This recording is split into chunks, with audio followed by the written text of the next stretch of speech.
Welcome to CPAC Now, America Uncanceled. Sorry, Matt can't be here tonight with me. He's actually down in Wichita, Kansas, his hometown, to have some book signings out there with his new book, The Desecrator. So I'm sure he's going to have a great couple of days there. Although here at CPAC, we are working hard, and there's so much going on. And I just want to tell you, we're carefully looking at what's happening in the news.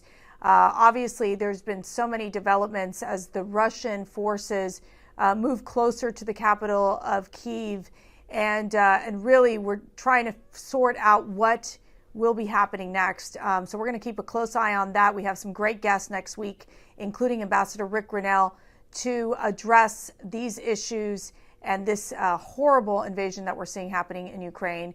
So far, what we're watching is also the United States basically pulling back, telling not agreeing with the Polish decision to make sure the MiGs can get over to Ukraine. Again, a setback for the Ukrainian army, and just another disappointment coming from our NATO allies and from the United States. Look, this is a tricky part right now. It's figuring out how much the United States and NATO can support Ukraine without a direct confrontation with Russia. That's going to be a big, big issue as we go along, as the next couple weeks unfold. But lots of tragedy happening. So, keep the Ukrainians in your prayers as they are really the loss of life, the loss of the destruction that we're seeing on the ground. These images are just heartbreaking.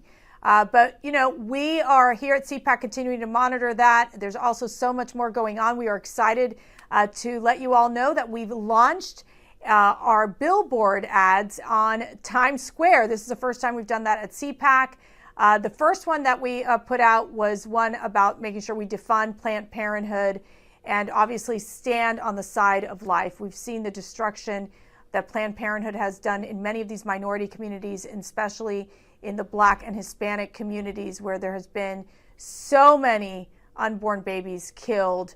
And our goal here at CPAC is always to stand on the side of life. It's something that's very personal for both me and Matt, and for our CPAC team that's very involved in the pro-life movement. So just wanted to give you all some quick updates of what's happening here at CPAC. Now I want to have you watch this great interview between Matt Schlapp and Jim Jordan at CPAC Florida. Take a look.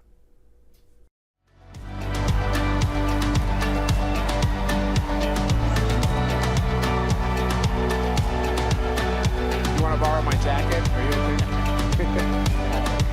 Where do you want to go? You're in the middle. Hey, everyone. Hello. Good to see you all. Thank you. Hi. Hi-oh. Are those Buckeyes? What is that? Imagine that. Some Buckeyes. Hey, Jeff. How are you? So I think the word... You put on a pretty good show, by the way. Okay. The whole thing is amazing. It's okay? Yeah, it's pretty good. We've come a long way, baby, haven't we? Well, I've been to a lot of them, and they're all good, but this is really good. Come on, let him have it. Do you love the guy? Come on. Can you imagine having Jim Jordan's job and you still smile and, it's amazing. It's a great country. In spite of the left, it's a great country. And as you and Mercy were just talking about, the people get it. You saw it.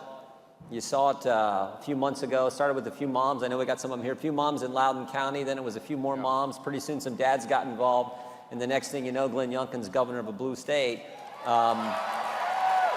And then never forget, 2 weeks after that, a few weeks after that, you had 12 jurors in a courtroom in Kenosha with the mob outside. Right. Who did the right thing, followed the facts, followed the truth, followed due process. And I think it's building. It's, north of our border, it's truckers and standing for freedom, and you can feel it happening in our great country. You can.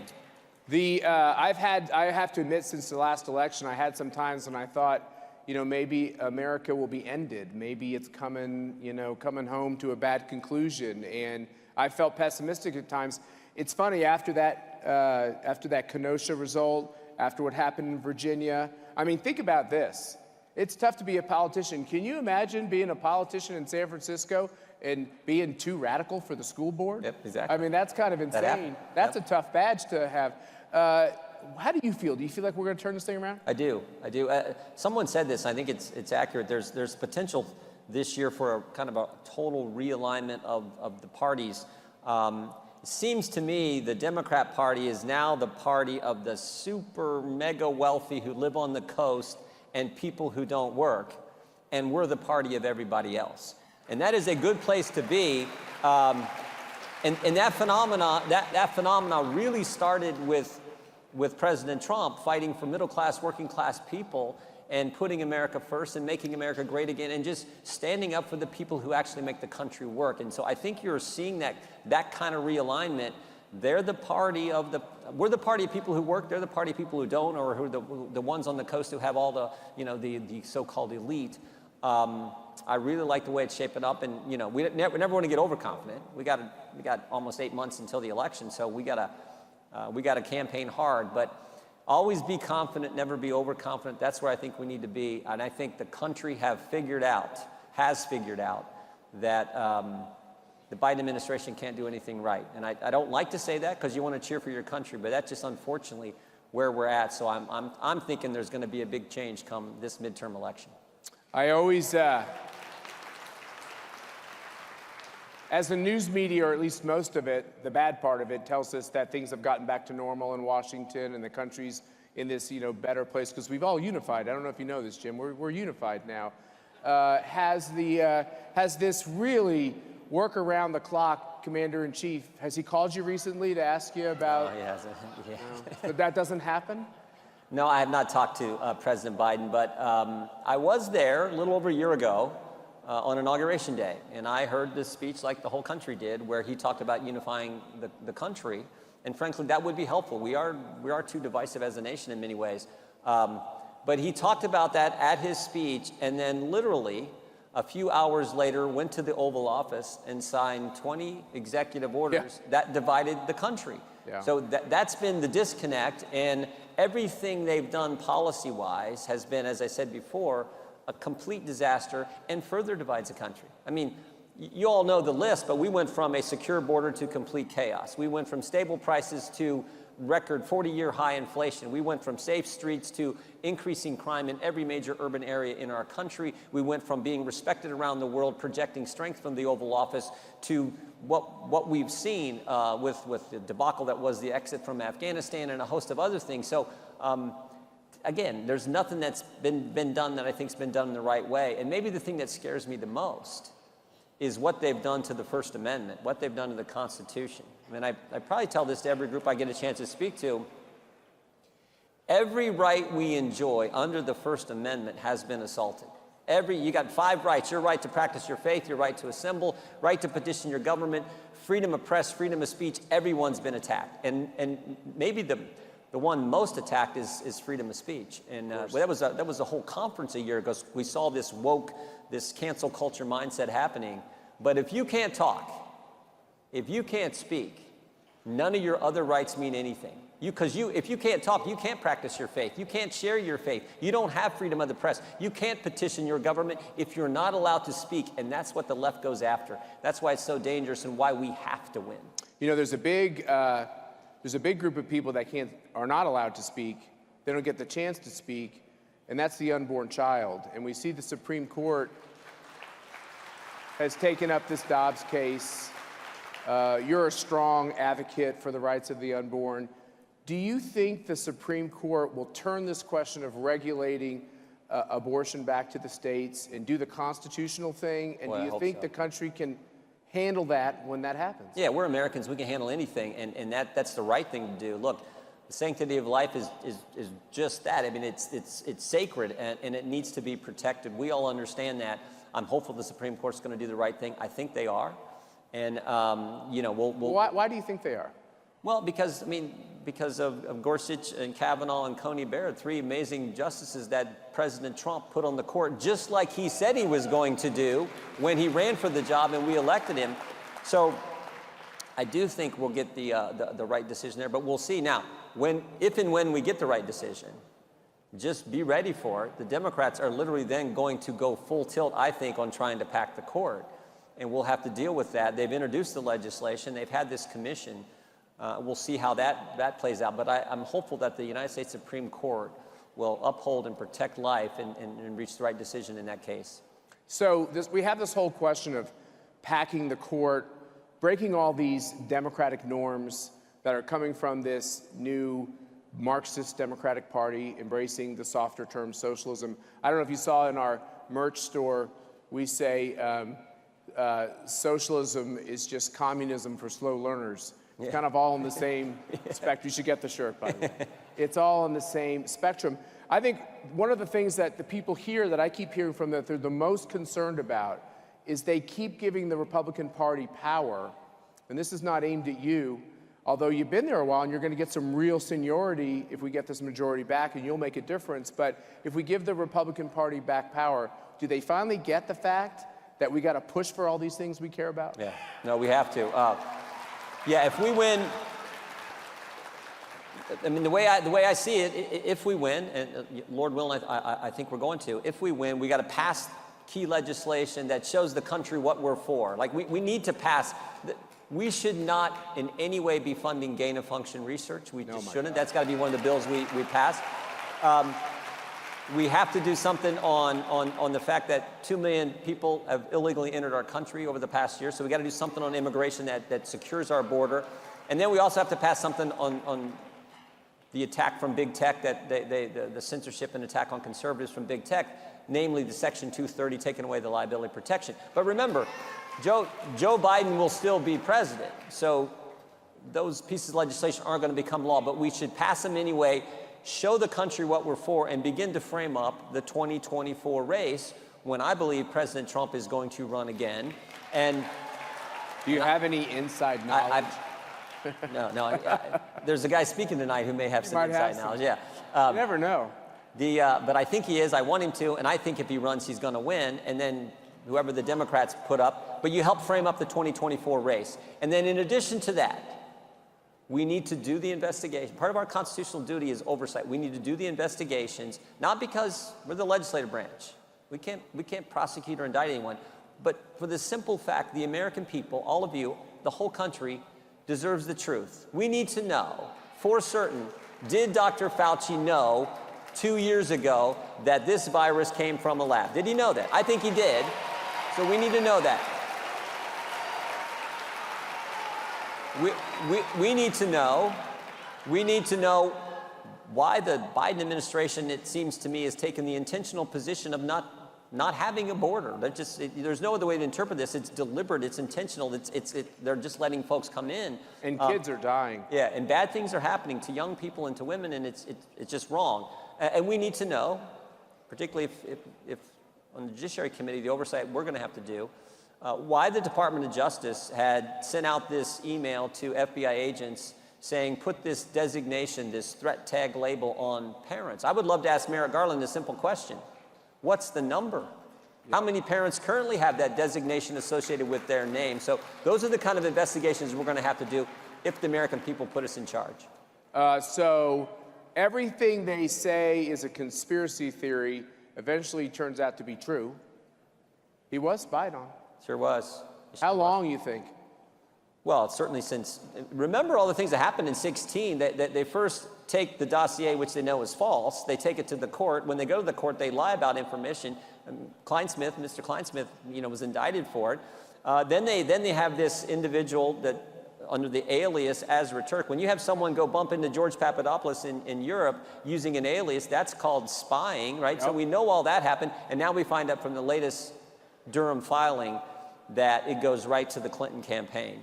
And looks like it happened while he was candidate, looks like it happened while he was president-elect, and looks like it happened while President Trump was actually president of the United States, and that's not supposed to happen this way. I know you're a polite man. That's what I heard.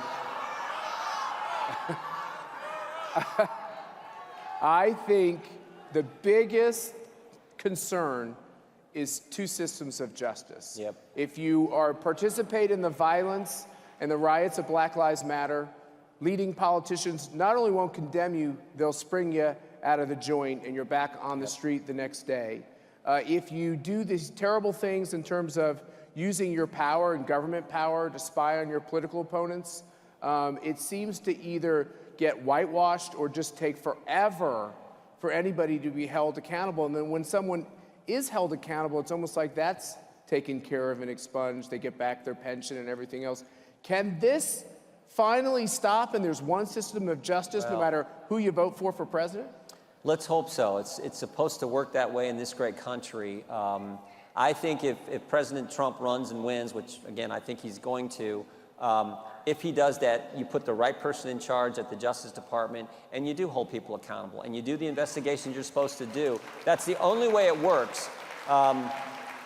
Now, we don't know, we know John Durham, by all appearances, is being thorough, being deliberate, and going after the truth and the facts. So we'll see where all this shakes out. The scariest thing I took away from what he filed 2 weeks ago was some of the language he used. He said it was designed to create an inference and a narrative about President Trump and this false accusation that he was somehow colluding with Russia, which we know wasn't true. But think of that terminology, inference and create a narrative. That's what we used to call framing somebody. Yeah. Trying to frame a right. presidential candidate, a president-elect, and potentially even the president of the United States. That is really scary stuff for our country and just underscores this assault on liberty we have seen and the weaponization of government we have seen the left use to go after their political opponents. It's as wrong as it can be, and people who do it should, in fact, be And held now accountable. it's not just the Department of Justice, which has become a cesspool that at least half the country now doesn't trust what it does in many cases. We don't trust what many of these intelligence agencies tell us because of these lies. And now Congress, under Nancy Pelosi, is in on the game with this 1-6 commission, which you're supposed to be serving on. But for the first time in our history, the majority told the minority in the name of Jim Jordan, you can't pick your own members to be on this false committee. So think about it. Democrats had closed the Capitol, allowed proxy voting, kicked Republicans off committee, won't let Republicans serve on a select committee. First time in American history that's happened. Are getting ready to try to end the Electoral College, end the filibuster, pack the court, and we've caught them actually taking evidence, altering evidence of January 6th committee and lying to the American people about it. And yet they turn around and say, oh, it's Donald Trump and Republicans who are a threat to democracy. I mean, you can't make this stuff up. So, they're also trying to keep our colleague off the ballot in North Carolina. I mean, think about it. Yeah. We're a threat to democracy, but you're trying to prevent someone from running for office who's already a member of Congress and letting the people of North Carolina select who they want. That's scary, but this is today's Democrat Party, completely controlled by the left. And it just underscores why we have to win, why it's so important. We all work hard, go out and campaign not overconfidently, but confidently, and win this midterm election. All right, Jim Jordan, we love you for everything we do. Keep up the great work. Thank you. Thank you, sir. Thank you, brother. Thank you all. Thanks.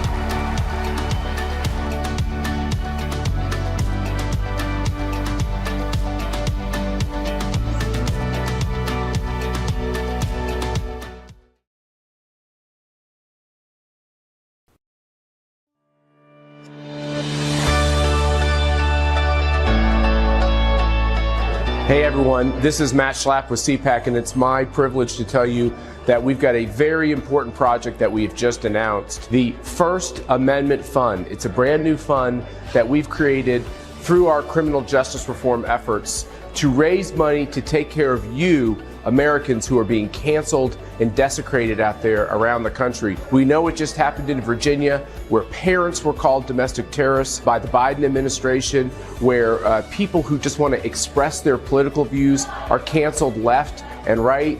Now we have this terrible specter of a vaccine mandate where you can lose your job or be prevented from going to a restaurant or go to school according to your vaccination status. These are all the things that are happening in this country that are making people realize that America is in a fight to defend the principles that have made her great. If you want to be involved in this important effort, please go to conservative.org, click the link for the First Amendment Fund. Please donate to this C3 to help these victims across the country, including those who are just involved in politics, to make sure they have the legal representation they need to be able to live their great American life.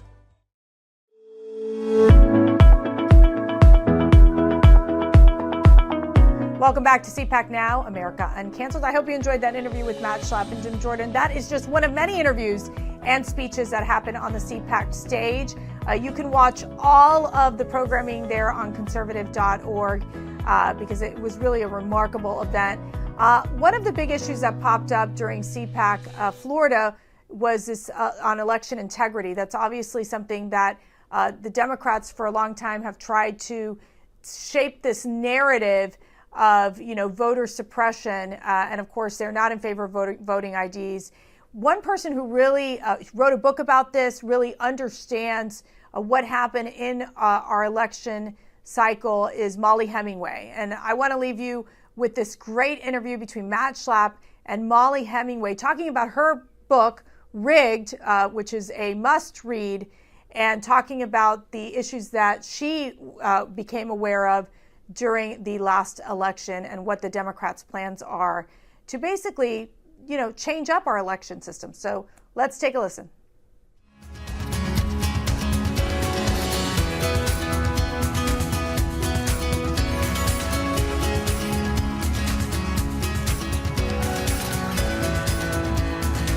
You guys seen this book?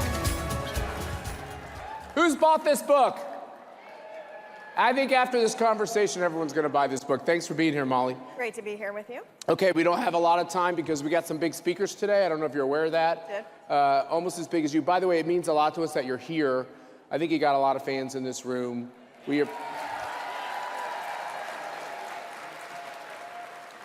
And I love the book. I'm going to put it right here. And I'm going to ask you, the first thing that comes to my mind is I've been asked a lot about this question on the election. Why did you title it Rigged?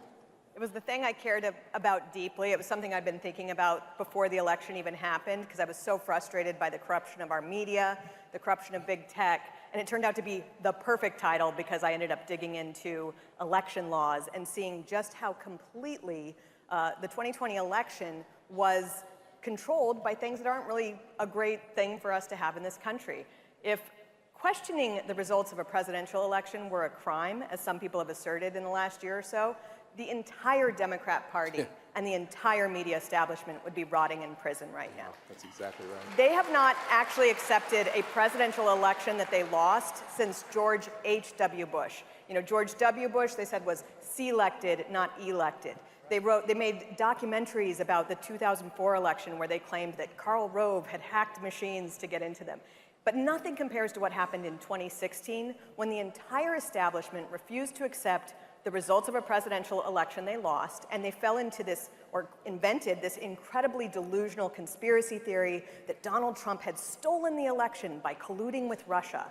And they kept to that, and they wrote stories about it, even though it was a completely invented, ridiculous conspiracy theory. And that is an important part of understanding why also they were willing to do so much in 2020 to make sure that he did not continue in power. So what they accuse us of doing, they're guilty of. No, we all lived through it. 2016 through 2020 was horrific. I mean, it was every media outlet. It was levers of government, and it was an insane conspiracy theory, and it had real ramifications for trust in media and trust in institutions. I've talked on this stage before how when Ambassador Rick Grinnell called me and said, hey, would you come out to Nevada right after the election? And I said, of course, and we went out to Nevada, and I told everybody on the plane I was with that, I've been involved in the recount in Florida and other recounts when I was at the White House and such, and I said, when you get on the ground, it's really hard to find evidence, and we probably won't find enough to make a difference, but we should still go out there because, by the way, any voting crime is still a crime. We hit the ground and we found enough fraud that I believe that Donald Trump won Nevada and not Joe Biden. People keep saying there's no evidence of any fraud. You guys made this up because none of the judges would look at the evidence. What did you find? So I focused on a few different states than Nevada. But one of the problems with what happened in 2020 was this widespread manipulation of our election laws. The Constitution says that if you're changing election laws, it should be handled through state legislatures. Sometimes that happened in the lead up to 2020. Frequently, it didn't. And this was part of a widespread concerted effort by Democrats to change voting laws to enable the flooding the zone of tens of millions of mail-in ballots at the same time that they decreased scrutiny of mail-in ballots. In addition to that, they had just like incomprehensibly large private funding which enabled a takeover of our government election offices. Mark Zuckerberg gave close to $500 million to take over government election offices to run Democrat get-out-the-vote operations in the blue areas of swing states. This meant that people were involved in everything from ballot design, ballot translation, registering Democrat voters, reaching out to Democrat voters, being involved in the ballot counting. They just kind of took over key places that enabled this really dramatic result. You remember that the 2020 election came down to 43,000 votes across 3 states. And by focusing on mostly, you're thinking Pennsylvania, Wisconsin, Georgia, Arizona, they were able to have a really good outcome for them, but it was not good for the country. I was just on NBC News back there in the corner, and you get this constant question about, why don't you guys stop talking about the 2020 election? Don't you have to explain what happened and the illegal activity so that it never happens again? So it's important to remember how, this didn't just affect a presidential election, this also affected control of the Senate. We are living through right now the results of what happened in the 2020 election, and it was incredibly large.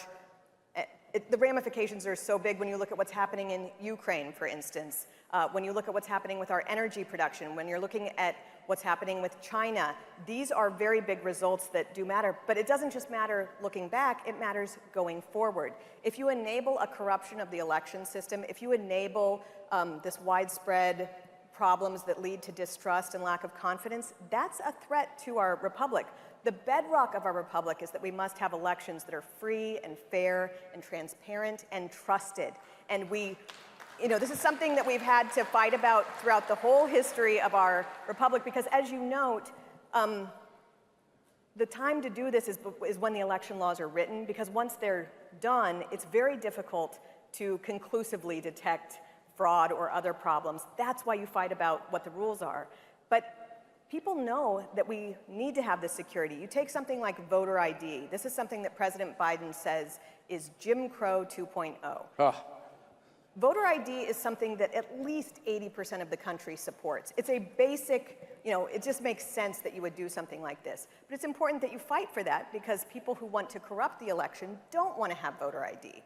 They want to make it easier to have manipulation of elections and not be able to trust them. And that is a threat to the republic. Well, wait a minute. Are you saying that Stacey Abrams isn't the governor of Georgia? I mean, I'm pretty sure she is, yes. But I wanted to say that about Georgia, too. You look at that state, and people say people think this discussion is just about the 2020 presidential election. This funding by Zuckerberg in Georgia, it was tens of millions of dollars, and it affected, again, not just the presidency, but control of the Senate. That's right. You look at Florida, which had less of this type of funding. It went, 1 point Republican to 3 points Republican in those 4 years. Georgia went from 5 points Republican to 1 point Democrat. It was because of this Zuckerberg funding, and it was because of a focus on this that people really need to be aware of, and they need to be monitoring it so that it doesn't happen in the future, so that they can trust the electoral results. So we have a lot of corruption, including in the legal profession, where we talked about from this stage with Senator Haggerty that if you're a Trump supporter, if you're a conservative, as I say, an American who loves America and her founding, it's hard to find a lawyer. But yet the left has a ready-made law firm, Perkins Coie, that is the go-to firm to find dossiers and fake evidence on Russian collusion, make sure you change the election laws, don't follow the laws. Mark Elias is the tip of the spear on all this not following the rules on the elections. How is this possible? So one of the things I couldn't believe when I was researching my book was to see that Mark Elias was at the center of the 2020 election, because I had covered the Russia collusion hoax for years, and he was the guy who was actually involved in hiring Fusion GPS, which invented the dossier, which caused all of these problems, getting it into the intel agencies. The same guy was the one who was running the operation to change hundreds of laws and make them, and sort of degrade the integrity of our election system. And he's now started his own law group, I think. I thought that was because he was gaining power and even going to make this legal juggernaut against American rule following even stronger, but it might be that he's in a little bit of trouble. It might be, I'm not sure. But there is something to be said about how, people on the left have really invested in this issue. People on the right need to invest in it as well, particularly as we have this expansive period of time with ballots and not a lot of scrutiny of the same. People who care about elections need to be involved. They need to be engaged in community oversight. They need to know what the laws are in their state, in their community, and they need to be there. People think of, for instance, being an election watcher or an election judge, that happens on election day. But in many states, it can happen for weeks or even months prior to election day. And it's important that people who care about their country be witnessing that throughout the whole time. The other problem we have is judges, even Republican judges in these states, are intimidated sometimes, and they're too political. They're thinking through, well, there might be an explosion of violence if I bring up the wrongdoing. If the judges won't do their jobs when there's wrongdoing, and the legislators are nervous to combat the illegality, that puts us in a tough place. That means no one's going to take care of it. So historically, courts don't like to get involved in election disputes, but in 2020... Although they did in 2000, right? And in 2020, well, there were so many changes happening in 2020. There were actually hundreds of court cases and litigation going on, so they did get involved. They get nervous when they don't have enough time. But there's also that issue that you have very partisan elections in certain states. Pennsylvania has a very partisan Supreme Court that just completely destroyed election integrity in that Commonwealth.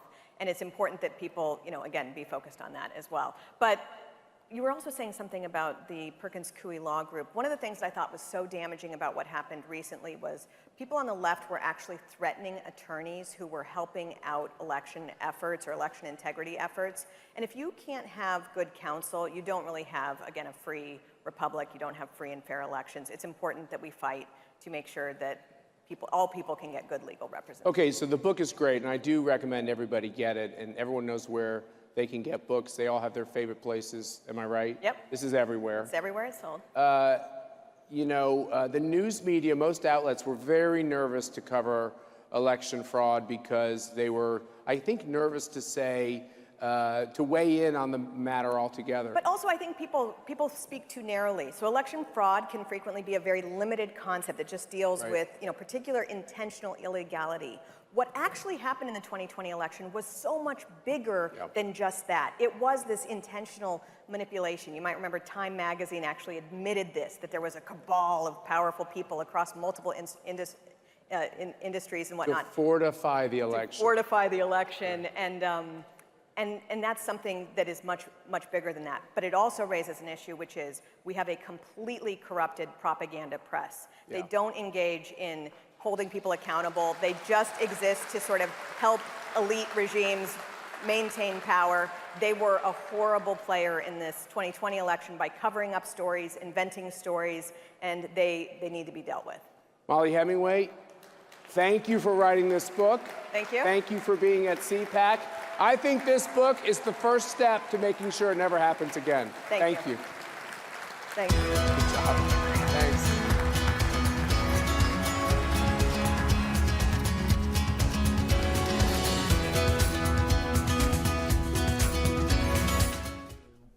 Hope you all enjoyed these great interviews with these great patriots. And remember, you can watch more of CPAC Florida, whatever you might have missed. Go to conservative.org, and don't forget to follow us on all social media platforms, including Truth Social, at CPAC, at Mercedes Schlapp, or at M Schlapp, so you can stay up to date with the great interviews we're doing, as well as events that might be coming up in your area. So we hope to see you soon. Thanks so much. Good night.